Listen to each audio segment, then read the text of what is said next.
Welcome back to the Malicious Multiverse Lore Explained. Due to community guideline miscommunication, some of these episodes have been taken down, so I'm going season by season explaining the lore of every season so you can be all caught up. A season of the Malicious Multiverse consists of 100 episodes, so let's continue on the road to episode 700. To begin, let's date back to a character that was all the way back at the old trailer. You see, there's a character known as the God Says No Man. He is simply a man named the God Says No Man who in every episode he goes around murdering sinners. In this one in particular you're watching on screen right now, he murdered 2 people that were having premarital sex. There's not too much lore with him, but it is going to start getting built up, so we might as well start going through his character now. His episodes are sporadic and separated, as to why I waited till now to reveal his story. He would initially go episode by episode murdering sinners, but all that would change at the end of this episode, as it would be revealed as there is more God Says people. God says yes, man. God Says No Man would go on the run, and eventually he would make it into a different place, where he believed he saw Jesus, but instead he saw a priest wearing a robe. This priest Pedo. They would discuss each other's lives, and here it would be revealed that Priest Pedo was the God Says No Man's father. The degenerate pedophile had spread his seed to multiple victims, and it gave birth to not only says the God Says No Man, but the God Says Yes Man, the God Says Maybe Man, and hundreds of other children. This would reveal how the God Says No Man was so strong, as he was half demon, due to Priest Pedo being possessed by a demon. For a warrior so keen of God, you're half demon. A battle would begin, and the God Says No Man would be forced to escape. And with this, he would end up meeting Big Jeb and officially join the rest of the cast. Now, with his power fully being awakened, the devil would come after the God Says No Man. Luckily for him, he wouldn't lack faith and would be able to defeat the devil. However, after the fight, Satan would call upon Legion to truly go after the God Says No Man once and for all. Catch up with the present, we gotta look at the past, 3 days after the Larry and Larry Show finale. After the fall of the asylum, Dickens would put the 1-800 chunk money into rebuilding it to actually try and help people. Unfortunately, Dr. Maybe was not quite done yet. It was here that Dickens and Jacques would meet Dr. Maybe Prime. Dr. Maybe would reveal that, unlike Jacques, he was actually working on giving his clones a hive mind, that way he can control all of them instead of possessing them upon his death. Naturally, Dr. Maybe would use Dickens' infatuation with money to his advantage, offering to give him a cut of the funds if they let him continue his operations in the laboratory. Dickens knew that Jacques wouldn't approve of the deal, so he would improve the deal, asking Dr. Maybe to give them 5 vats so they can keep on cloning more Jacques, knowing that Jacques fears death more than anything. They'd work out the deal and keep it secret, but karma would catch up with Dick and Balls. With Dick and Balls being in the coma, Dr. Maybe would try to take over the facility, but Jacques wouldn't go down without a fight. With Dick and Balls out with the coma, Jacques would take over ownership of 1-800 Chung for the time being and threaten Dr. Maybe if he didn't go back down to the basement. You in what army? They'd reinstate the deal, but Dickens would still be trapped in purgatory. Dickens would encounter light and would be tortured within his own mind. The torture would stop, and Dickens would begin looking around his new home in purgatory before encountering some other being. Here, he would find the soul of Matrix, Dixon Balls. The two would begin to argue, and Dixon, looking to truly get his revenge, would take Dick and Balls back to the day after their parents died. The brothers would stick together and start creating 1-800 Chunk, but all the money they made would start going into Dickens' head. An argument would begin, and Dickens would start taking credit for the creation of the Matrix. Because of this, Dixon would go to buy out his contract and leave his brother behind forever. Dickens would snap, and with one simple mistake, everything would change. What was that? Ah! Dixon! In an attempt to save Dixon's life, Dickens would attach Matrix to Dixon, but this would not fully work how he wanted it to. Dixon's soul would become one with the AI. And with that, Dixon would finish all of his unfinished business and be able to move on to the afterlife. Dickens would truly be alone now, but this would be enough to wake him up. Wake up! Dickens would wake up, but not everything would be so easy. He could only mutter 3 words. Dixon. Matrix. Grim Reaper. What was Wedwale Boindad? Now for the brief appearance of a character known only as the Milkman. This was a Japanese anime parody about a father leaving to go get milk and what truly happened when he left. There is currently no name for the man, I just really like him.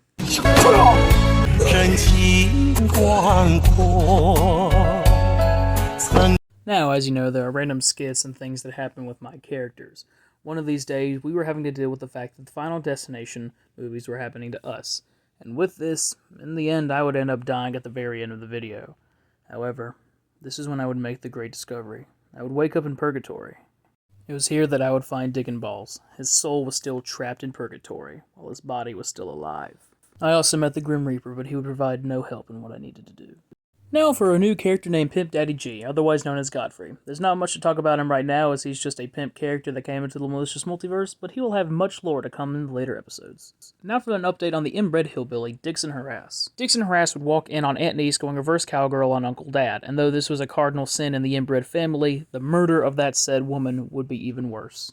Uncle Peter, the head of the family, would have the entire family suck out Dixon's blood. That way he could not say he was blood related to the family anymore, and they would kick him out. He would end up moving in with us, and I'm really not that happy about it.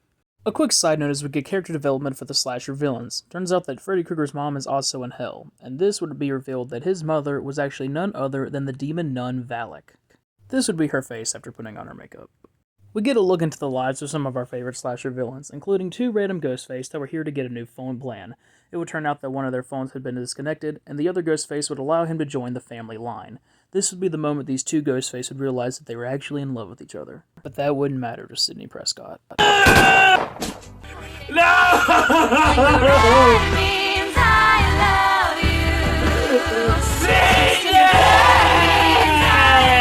Meanwhile, Freddy Krueger would accidentally walk in on the nun and Priest Pedo consummating their relationship.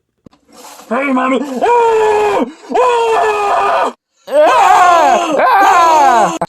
Freddy Krueger, what the fuck are you doing here? What am I doing? Bitch, what are you doing? I thought you and Legion broke up eons ago. Oh, in Lucifer's name, it is so difficult to be happy around you!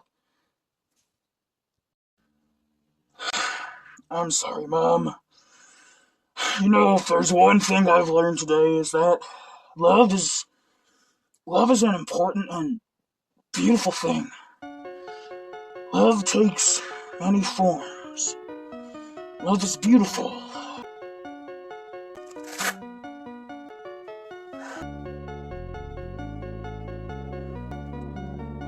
Love is tragic. Sidney! It's a beautiful thing. If he makes you happy, then I'm happy. Halloween would come to the Malicious Multiverse, and this is where they would meet Pimp Daddy G for the first time. My name's Pimp Daddy G, you know what I'm saying? They would find out that Dickon Balls himself had called Pimp Daddy G to come and save them. Even though Dickens was still incoherent, his memories were slowly coming back, and he was starting to become more of himself. Meanwhile, Dr. Maybe would release the mutated Larry. Meanwhile, in Purgatory, the Grim Reaper would explain that until Dickens can forgive himself for his sins and for his wound to heal in his head, he would stay trapped inside of Purgatory. Meanwhile, the malicious gang would work on hacking into some time police masks that they acquired over their many battles to see if they could simply just teleport into Purgatory and save Dickon Balls. Jonathan would flip over the mask and see that the mask needed celestial DNA. The boys would devise a plan to get close to near death, that way they could enter Purgatory. The safest way to do this would be to do it on Jaquez. Not only was he Dickens' best friend and volunteered, but if they failed, they would have many backups with his clones. Dale, the least you can do is take that bubble butt of yours and sit on him so he stops squirming! Now that I can't do.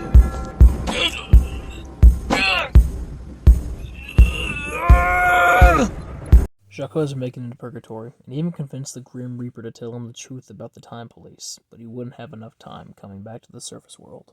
Fortunately for them, the Grim Reaper would visit them in the surface world. I actually prefer my God-given name, the Holy Spirit. Meet the Queer Kid, a member of the Fagalicious Four. Meet his sister, Fagalicious. Move, I'm gay! We're gonna LGBT kick your ass! You're a homogeneous! I know, I came up with that on the spot. And now, our next team member. The Dick! I am the Dick. Before I joined this superhero team, I was just your average transgender working at a power plant. Before I knew it, my penis was struck at the power plant, which also in turn gave birth to one of the leaders of our team. Oh no, my dick! I am Queer Queef. We are The Fagalicious Four. What's up, dudes? My name is Percy Riddle. Meet Percy Riddle, the cousin of Pimp Daddy G, who was always consistently high on weed. Obviously, we are on Earth. I have the power to open a dimensional rift into the Earth's core, aka Hell. I can only get you as far as Hell.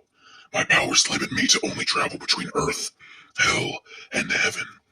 But once you are in hell, you will have to travel to its very edges to reach the doorway into the Time Police headquarters. I cannot go this far. Only you can, through your travel of hell. Naturally, Jacques volunteers to go into hell, but if he dies in there, his soul won't be able to make it to his clones, as if his soul is released in hell, he will stay in hell, for if you die in hell, you go to hell. Samuel also volunteers to go in there, as he was in hell for years and is indestructible. Everyone is opposed to Samuel, stating that if he messes anything up, they will find a way to hurt him. But Jacques says there's no time to argue, and he and Samuel go into hell to find the door to the Time Police. Ah, friends. We have new sinners to torture. Samuel, you think God could ever love a worthless maggot like you? An abuser, a tormentor, a fucking killer. Maybe it doesn't matter how forgiving and loving our God is. Maybe I don't want to be forgiven. The two would continue their journey, but they would find multiple doors in hell. The indestructible Sam had been stabbed, as Freddy Krueger's glove had been forged in hell, and any metal forged in hellfire is the most powerful, indestructible metal, and it can penetrate anything.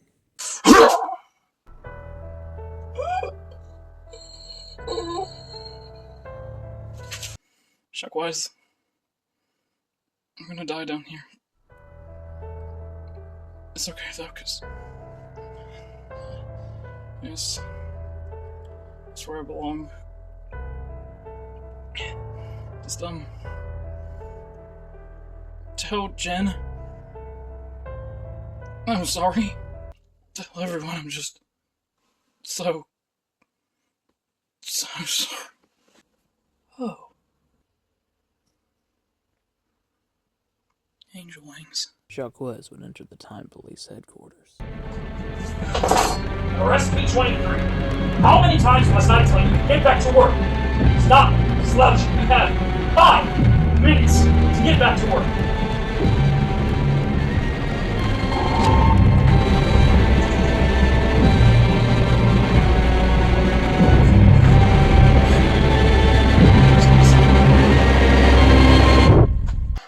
Fuck you, man. I'm on break. Yes, Celestial Blood. Reaper, I need a portal stat! Over there. I've got him. Here we go, shoot! Jacques made it, and when they would ask where Samuel was, he would tell the truth in the story about how Samuel was a hero, redeemed himself, and truly regretted his actions. Now for a new limited series that takes place in a VR headset, as we meet a little character named Charlie. Oh, an NPC.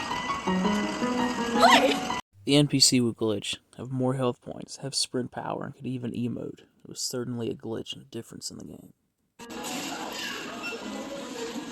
Hi!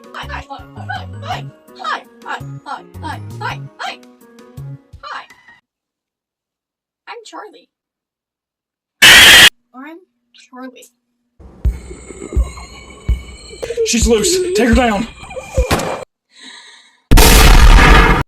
She's getting stronger. I'm Charlie.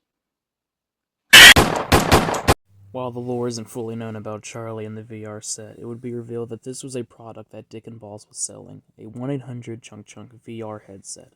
Jonathan and Jacques would put on the masks and head into Purgatory to save Dick and Balls. They'd find Dick and Balls, but until he could forgive himself, not even the portal would open for them to go back to the surface world. Meanwhile, in the surface world, the Time Police were attacking. Everyone would band together to take down the Time Police. Even Aiden would show up to help. But Meanwhile, Brissa would be held at gunpoint. Jonathan and Jacques would be yelling at Dickens to forgive himself, but it would take a different voice to do that. guys, stop! We just Get over it! Jesus. It's open. Come on. We're finally done. I am so done with this. It would be here that Jonathan would meet his variant for the first time ever. The two would discuss their morality as Jonathan killed one of the Time policemen. Salvage would speak against Jonathan's morality, stating all of this was just a ploy, that he was brutal, that he just wanted to be God, and the difference was that he and his people actually served under him. He would claim that he's the closest to becoming God, and with that, Jesus would pay a visit, asking why he would be forsaken by salvation. Why have you forsaken me? Jesus? Dickens would regain control of his body and reunite with Jacques and the rest of the gang. Salvage would escape. It's all going wrong. Perhaps I could help. Who are you? I'm just someone who wants to help. My name is Sam. My friends are Sam. The gang would ask the Grim Reaper who the Time Police were, and originally he would tell them through an episode of Humble Beginnings. Sadly, the episode was scrapped, but essentially, the Time Police are Nephilim, which are the angel-human hybrids from the Bible. Essentially, they needed to be given a purpose after everything had happened, and so they became the Time Police. Their job was to keep the timelines correct and keep the universes from colliding, but somewhere in that they'd become corrupt, and even a version of me had been able to join them. Charlie would continue doing her thing, but we'd start to understand her motives a little more. She wanted to be human again, and that meant taking any and every piece she could get off of anybody else to get there. Meet Pimp Daddy G's father, Big Daddy G. Hey! I'm Big Daddy J! Catching back up with Choxon, it seems that he is no longer in the wheelchair and is able to use a normal chair as his legs are starting to come back to life again. It's a slow process, but he's healing. We also meet Silly Billy for the first time, another child character. And now for a new villain, this being Mob Boss Bob Ross. My name is Mob Boss Bob Ross. Mob Boss Bob Ross would be a gang-leading loan shark. Pimp Daddy G would arrive to pay off all of Big Daddy G's poker debts. What is Brosive Riddle? Part of the Daddy family. Yes sir, no I'm saying. Hey Timmy, what's up man? What's up, nigga? Hey, good to see you. Good to see you. Hey. Grabbing a bite, Yeah. some water, stay Yeah. hydrated. Anyways, yes sir, Brosive Riddle is my cousin and is a close member of the Pimp Daddy Pimp Daddy family. Mob Boss Bob Ross would reveal that Brosive Riddle owed him $2.2 million from a loan for marijuana. Naturally, Godfrey wouldn't have the money for this, and so instead, he would attack Mob Boss Bob Ross and make his escape. Meet Cerebral Paul, a character with cerebral palsy, and his father, who is an adventurer known as Dexter. We now look to the past with the origin story of Pimp Daddy G. 3 years before the multiverse incursions, Godfrey was being questioned for the murder of Pimp Daddy N. He would be questioned by Officer Trannyphobic as well as the rookie, Mr. Racist. It would be revealed that Big Daddy G sent Pimp Daddy G to kill Pimp Daddy N. That way there would be less competition to suffice for Mob Boss Bob Ross. However, the cops would figure this out and be paid off by Mob Boss Bob Ross. And when Officer Trannyphobic went to go kill Pimp Daddy G, he would instead be shot by the rookie racist, as the law is precious to the rookie racist. Pimp Daddy G would put on the robe and become the man we know him as today. But in the present, Mob Boss Bob Ross would make his return and go after the malicious gang. Tensions would grow between Pimp Daddy G and Brosive Riddle, due to the amount of money that was loaned out with Mob Boss Bob Ross. This would cause many arguments between the two. Mob Boss Bob Ross would begin his assault, and he would even take the life of Big Daddy G. It's getting real now, isn't it, boys? But in the end, Mob Boss Bob Ross would lose. In his final moments, he would state that somehow he would find a way to come back and get his revenge. And with that, Godfrey would finally snap on Brosive and disown him. Yeah? Well, he treated me like shit! He never loved me, bro. He took me in. My own uncle took me in and he couldn't even treat me like a son. Hell, he couldn't even treat you like a son, but you know what? We loved him, bro. Hell, we worshipped the man! As shitty as we had it, we trusted him! We loved him! You think you're worthy to wear that robe? You're not! Right. I'm not. Take it. I was never worthy.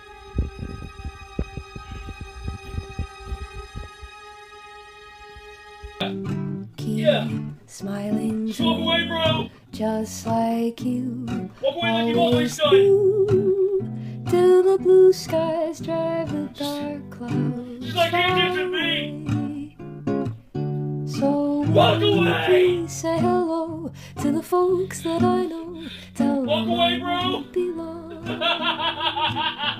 They'll be happy to know that as you saw Walk me away, come, bro! I was singing this song. Walk away! Don't Meanwhile, Jack would clean up the mess and find another drawing that Earl had created. One that stated Jack the Time Traveler, showing a madman on a throne with a twirly mustache and a Twitter logo. It was finally time for Jack the Time Traveler Season 2, done right.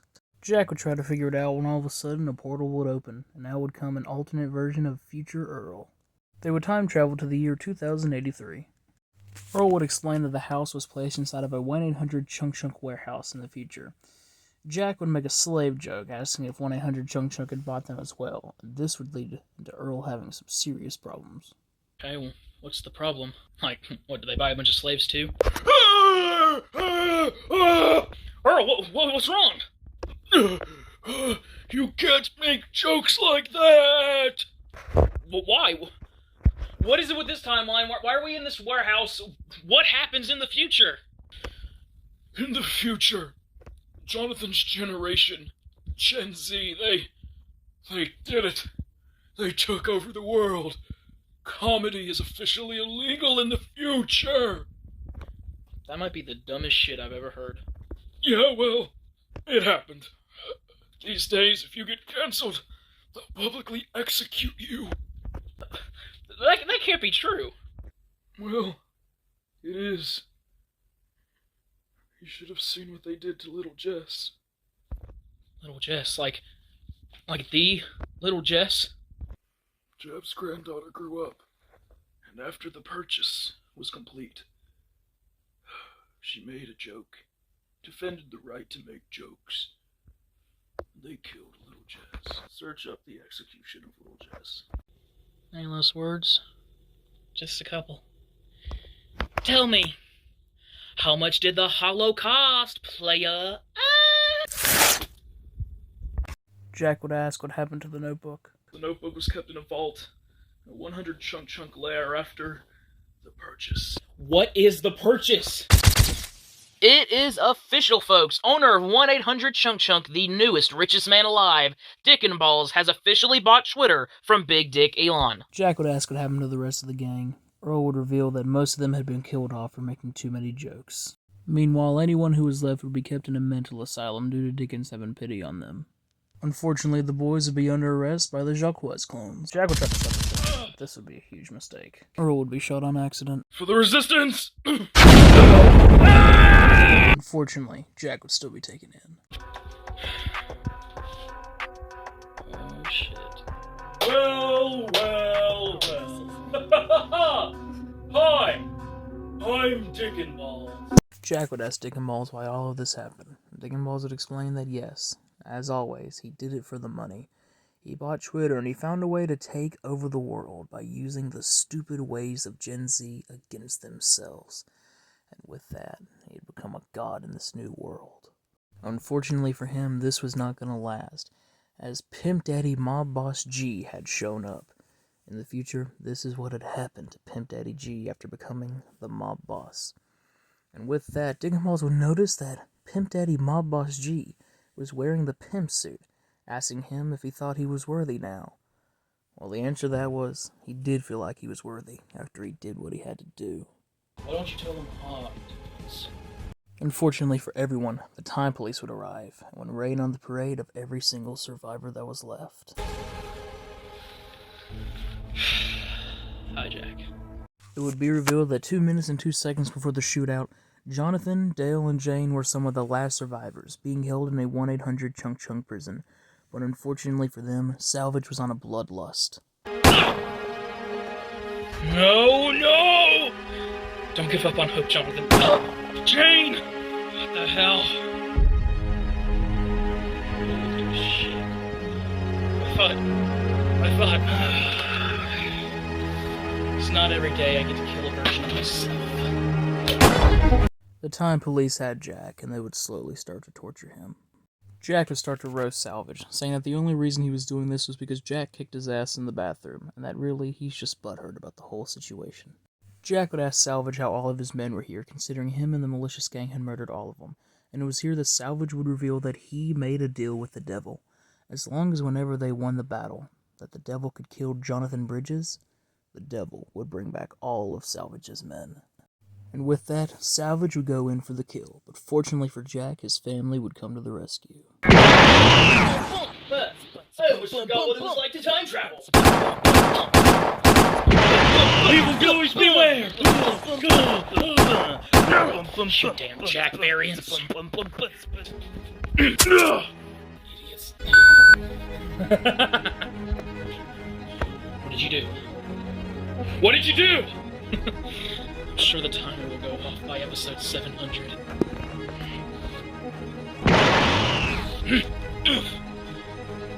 And with that, Jack would discuss the things they needed to change in the present to change the future in order to save all of their friends and keep Dickens from turning evil. It would mark the end of Jack the Time Traveler, but suddenly, a timer would go on the screen, counting down every episode up until episode 700. Enjoy your time while you can, guys. You only have 23 episodes left. Well, now it's time for the origin story of Dale Delphine. The year is 2020 at D-at-L3. Unfortunately, Dale would have an abusive relationship with his father, as his father had become drunk after the death of Dale's mother, and would become even more suspicious of Dale's gayness. Dale's father, Reginald. The tragedy of this story is that Dale had come out to his mother, and she, being stressed out about it, would take a drive, and this would lead to a crash that took her life. This was 2020, and with Dale being stuck in his room all the time, he would find humor in the way the internet made fun of Dale Delphine. And through this, it led to Dale's OnlyFans. Hey everyone, my name is Dale Delphine. With Dale messing around with the gun, his father would take it as an interest in firearms, and for the first time in a long time, Dale and his father would actually be getting along. Meanwhile at school, Dale would start a relationship with a kid named Dylan. Unfortunately, Dale's father would find out as their school had started a slander page with some of the students. That night, Dale would finally snap and fully come out to his father. His father would snap and punch Dale in the throat, and this would be the origin of the iconic Dale Delphine voice. Dale would finally beat his father, and the incursion of the Malicious Multiverse would begin. Dale would walk through the portal and start his new life, leaving his father and Dylan behind. Meet Kalis the Quiet Kid, the school shooter. He speaks in sign language and shoots up schools. It's kind of his thing. A quick update on 1-800-CHUNK-CHUNK, as it's revealed that Dick and Balls not only has a creepy mask, but essentially has built a cult around the Jacques clones. If they fall out of line, they are put down. There is no free will for the Jacques clones. And now for episode 700. Instead of a massive war and a shootout, Salvage simply just comes to the house, with a great big reveal that the button he pressed will reset the multiverse and will send everyone back to their original universes.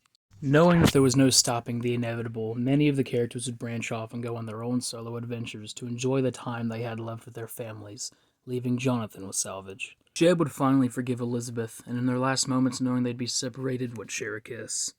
Meanwhile, Bursif would apologize to Pimp Daddy G and bring him back his jacket and look to finally make peace with him, knowing that if they were going to have to go back to their original universe together, that at least they could be on good terms. They would kill the guard that was left in the building, but to their surprise, a certain red hat would be picked back up. Mob boss Bob Ross had returned, just as he said.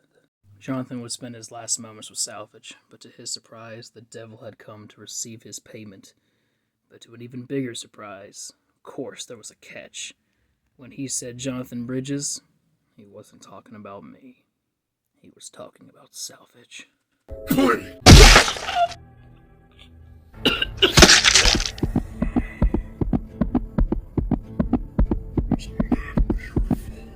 I thought the deal was to kill me. I did kill Jonathan Bridges.